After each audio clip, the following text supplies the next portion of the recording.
me. I was at a stage where I was sleeping with 3 to 4 different men on a given occasion in a day in order to get through the day in a very short amount of time.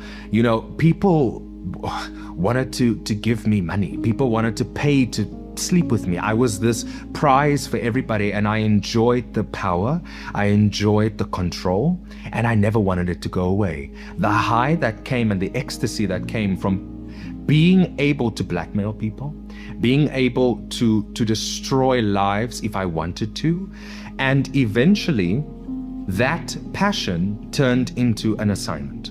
And I started targeting unions, covenantal unions, marriages, to be able to break it. Anything that resembled the love of God, I didn't want. I manifested against it, because for me, I didn't experience the love of God, so how can they?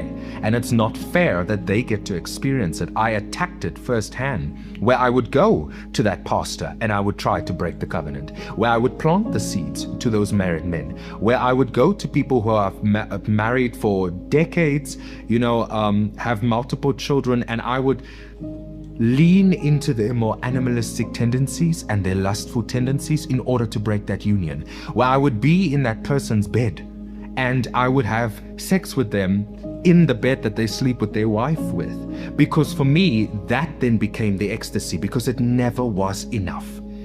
And that's where eventually it became not enough.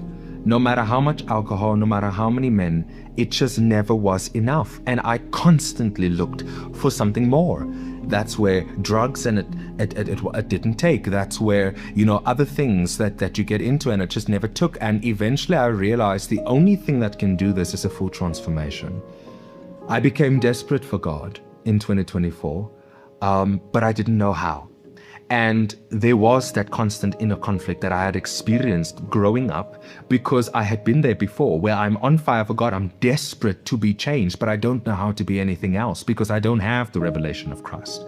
And with that, 2024, I met somebody extraordinary. It was a neighbor. And man, she was on fire for God, but she also had her brokenness. And through that fellowship, I was able to reignite. She convinces me that it's important to be part of a church. It's important to do fellowship. It's important to form part of God's body. But I had been rejected my whole life, looking like a woman, dressing like a woman my entire life, that I didn't want to do that. But eventually, she convinced me that if she can be broken, then I can go there broken as well.